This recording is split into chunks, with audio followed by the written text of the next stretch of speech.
Before this story begins, take a moment just for yourself. You don't need to hurry. You don't need to compete. You don't need to prove anything to anyone. This story is not about becoming perfect. It's about becoming honest with yourself. About choosing growth even when no one is watching. About learning to stand gently, patiently, and bravely in your own life. If you've ever felt not enough, if you've ever doubted your path, if you've ever wondered whether you're truly capable, this story is for you. Now, let us begin. In a quiet town by a wide, patient river lived a young man named Arel. He was known as reliable, respectful, and kind. But inside, Arel carried a heavy doubt one he rarely spoke about. Every day, he watched others succeed. Some ran faster, some spoke louder. Some seemed born with confidence and talent. Arel often asked himself quietly, why does everyone else seem to know who they are while I'm still unsure? Whenever Arel tried something new and failed, his heart closed a little. He stopped trying. He told himself it was safer to stay small than to risk disappointment.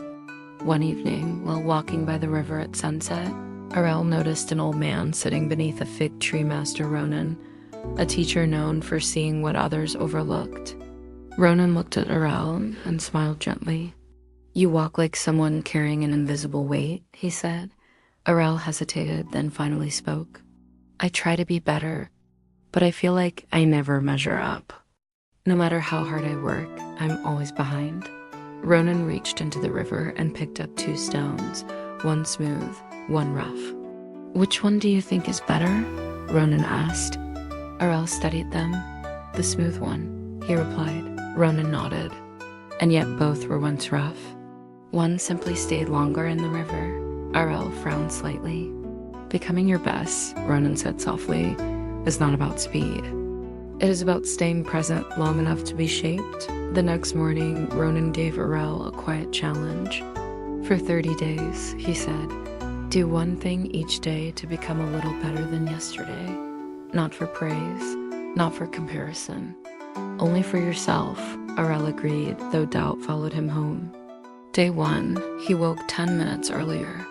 Day 2, he practiced his skill just a bit longer. Day 3, he failed and almost quit. But Ronen's words echoed in his mind. Stay.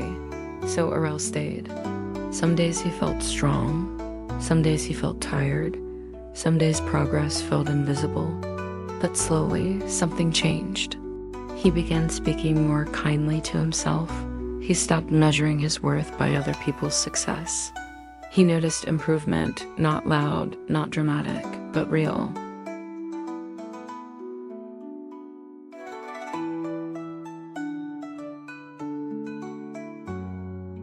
Arel still failed, but he didn't retreat anymore.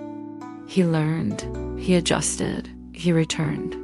One evening, he stood by the river again, watching the water flow endlessly forward.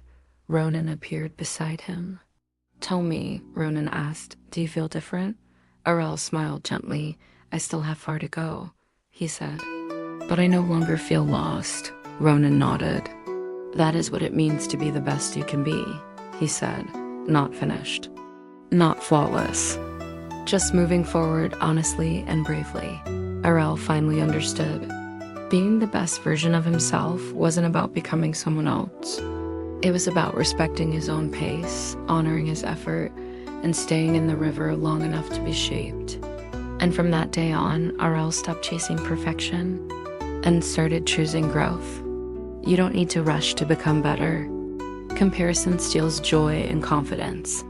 Growth happens quietly through consistency. Failure is not proof of weakness, it's proof you're trying. Being your best means staying committed to your own journey. Thank you, listener. Thank you for staying with this story. If these words reached your heart, even a little, please subscribe for more gentle motivational stories and life lessons. You are not behind. You are becoming